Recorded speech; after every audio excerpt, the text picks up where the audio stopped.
Assalamualaikum warahmatullahi wabarakatuh. Alhamdulillah, kita lanjut untuk pemahar berikutnya. Ada klien nomor 0909. Di sini ada terawangan sebuah cincin yang bentuknya unik. Bentuknya seperti peninggalan benda kuno, ya, seperti peninggalan benda zaman dahulu. Ini menarik. Sebelum melakukan terawangan, Mbak Wira sampaikan dulu bahwa Mbak Wira tidak tahu ya benda ini milik siapa, bahkan milik siapa saja Mbak Wira tidak tahu. Kemudian belinya di mana, harganya berapa, ataupun praktisi yang meritual siapa, Mbak Wira tidak tahu dan tidak bertanya ya, tidak tahu dan tidak mencari tahu. Kenapa? Karena supaya hasil terawangannya itu tetap objektif. Jadi siapapun pembuatnya, Mbak Wira tidak ada unsur sungkan, segan ataupun apapun, karena Mbak Wira tidak tahu dengan siapa pembuatnya ataupun penjualnya. Yang kedua, Mbak Wira tidak ada unsur ingin menjelekkan siapapun dalam hal terawangan ini karena unsur persaingan usaha, ya. Kenapa kok begitu? Karena Mbak Wira tidak berjualan cincin, ya. Sekali lagi, Mbak Wira tidak berjualan cincin, sehingga apapun hasil terawangannya semata-mata itu adalah hasil terawangan, tidak ada unsur ingin menjelekkan ataupun menjatuhkan siapapun. Jelas ya? Oke, sebuah cincin ya dari klien, ya, dari klien, bukan milik klien ya, dari klien nomor 0909. Seperti biasanya, Mbak Wira selalu melakukan pengecekan energi dulu. Kenapa? Karena namanya benda bertuah.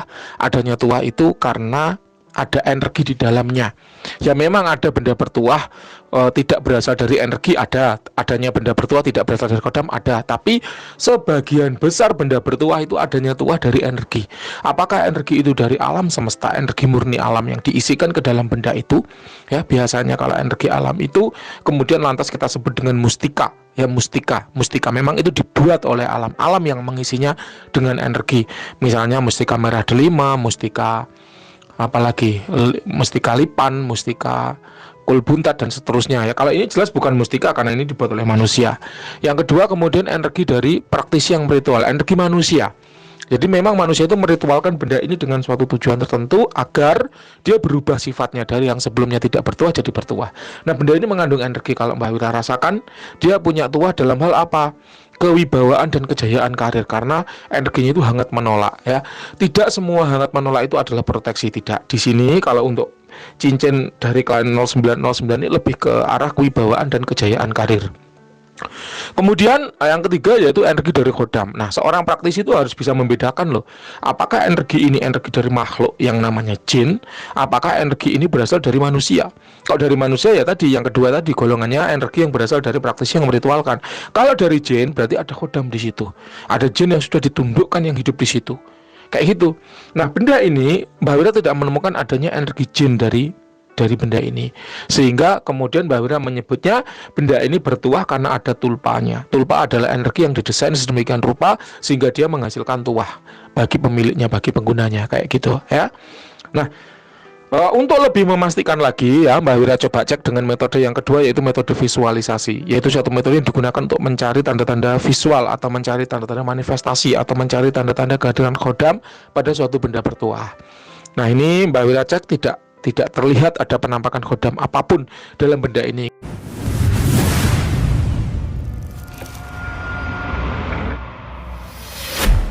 Kemudian Mbak Wira coba mengecek jin, ya, siapa tahu nggak ada khodamnya tapi ada jinnya. Ya, biasanya jin liar menempati suatu benda bertuah biasanya. Mbak Wira cek juga jin-jin pun tidak ada. Jadi memang dari benda 0909 ini memang energinya murni adalah energi manusia, bukan energi dari khodam ya. Nah, karena dua hasil sebelumnya itu negatif untuk pengecekan khodam, maka Mbak Wira menggunakan metode yang terakhir, yaitu metode injeksi energi. Karena siapa tahu benda ini dikunci dengan kuncian yang rapat sehingga secara energi susah dirasakan, atau siapa tahu dimensi khodamnya itu berada di dimensi yang jauh dengan dimensi manusia, vibrasinya halus sehingga sulit untuk dilihat, sulit untuk ditangkap getaran energinya, sehingga Mbak Wira perlu menggunakan metode yang ketiga, namanya yaitu metode injeksi energi, yaitu suatu metode yang digunakan untuk menarik paksa agar yang namanya makhluk halus itu mau mendekat ke dimensi manusia. Nah, ternyata setelah Mbak Wira injek dengan energi, ternyata Mbak Wira tidak mendapatkan feedback apapun. Hal itu menjadi tanda bahwa memang benda ini tidak berkhodam. Benda ini hanya mengandung energi tapi tidak ada khodamnya. Jelas ya? Terlepas dari siapapun pembuatnya, siapapun praktisinya, benda ini memang hanya mengandung energi saja. Nah, energi yang terkandung pada benda ini kemudian disebut dengan tulpa. Tulpa adalah energi yang didesain sedemikian rupa sehingga dia memberikan tuah bagi pengguna. gunanya. Kalau energinya hangat menolak seperti ini, biasanya proteksi. Tapi khusus untuk cincin milik 0909 ini ya, dari klien 0909 ini bukan ke arah proteksi, tapi lebih ke arah kewibawaan dan kejayaan karir. Apakah ada hubungan antara kewibawaan dan kejayaan karir? Jelas ada. Contohnya Pak Lurah, Pak Camat, ya, kemudian tokoh publik ya, publik figur, itu adalah orang-orang yang karena kewibawaannya kemudian karirnya lancar, DPR, DPRD termasuk di dalamnya. Jadi dengan Anda disegani dan dihormati oleh orang lain, maka karirnya itu menjadi lancar. Nah, apakah energi itu ada keterangan lain, Mbah, selain tua? Ada. Karena dia ini ya bukan makhluk ya, maka tidak ada jenis kelamin, tidak ada asal, tidak ada usia. Tapi walaupun demikian dia bisa kita cek skalanya. Skala ini ya tidak bisa dijadikan patokan, tidak bisa dibanding-bandingkan. Contoh, Mbah, kata Mbah Wira kok ini energinya 8, kok kata orang lain energinya 9. Ya boleh-boleh saja berbeda. Kenapa? Karena tidak adanya alat ukur untuk menghitung skala level energi pada suatu benda. Apalagi hanya by foto. Jadi yang Mbak Wira lakukan adalah gitu ya, kuantitaskan kualitas. Ya, jadi yang Mbak Wira lakukan adalah mengkuantitaskan kualitas. Contoh, Mbah, Anya Geraldine sama siapa itu? Istrinya Raffi Ahmad itu siapa namanya? Gigi ya. Anya Geraldine sama Gigi cantik mana, Mbah? Selera. Kalau orangnya suka yang matang, Gigi. Tapi kalau suka yang daun muda, Anya Geraldine. Tapi gimana menjelaskan kecantikannya itu? Kalau diskalakan misalnya ya, Anya Geraldine 9, Gigi 8,5 misalnya. Jadi itu adalah mengkuantitaskan kualitas. Kita tidak bisa membandingkan itu antara orang, karena menurut Raffi Ahmad Gigi pasti paling cantik. Tapi menurut orang lain bisa jadi Anya Geraldine yang lebih cantik. Itulah kenapa level itu bisa berbeda. Paham ya? Karena tidak ada alat ukur pastinya.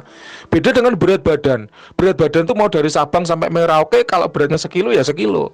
Karena ada alat ukurnya, namanya timbangan. Raca kan. Emas 1 gram di Aceh ya sama dengan emas 1 gram di Papua, karena ada timbangannya. Panjang 1 meter di Aceh sama 1 meter di Papua ya sama. Kenapa? Karena ada alat ukurnya namanya meteran. Kalau level ini enggak.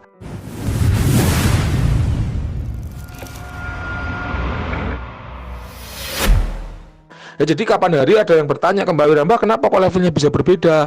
Ya karena memang tidak ada alat ukurnya. Yang Mbak Wira coba lakukan adalah mengkuantitaskan kualitas, sehingga itu adalah menurut persepsi Mbak Wira. Paham ya? Nah, untuk cincin ini kalau Mbak Wira skalakan dari 1 sampai 100 kira-kira ada di level 80.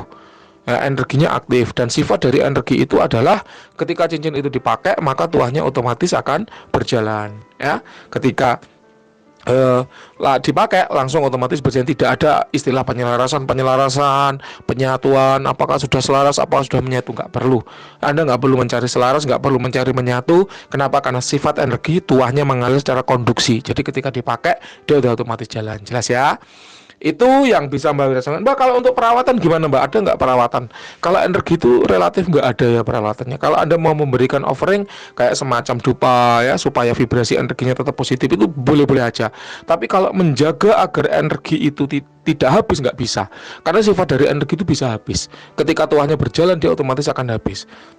Seberapa cepat habisnya bergantung kapasitas daya tampung energi pada benda itu. Semakin besar daya tampungnya, semakin banyak energinya, semakin lama habisnya. Kemudian yang kedua, bergantung pada penggunaan. Semakin banyak penggunaannya, semakin cepat habisnya. Ibarat HP, kalau dipakai SMS-an doang sama dipakai streaming YouTube, dipakai main Mobile Legend, pasti yang cepat habis yang pakai Mobile Legend. Gitu ya, jadi bergantung pemakaian. Itu yang bisa Mbak Wira sampaikan. Silakan kalau ada yang kurang jelas boleh ditanyakan. Terima kasih. Selamat siang.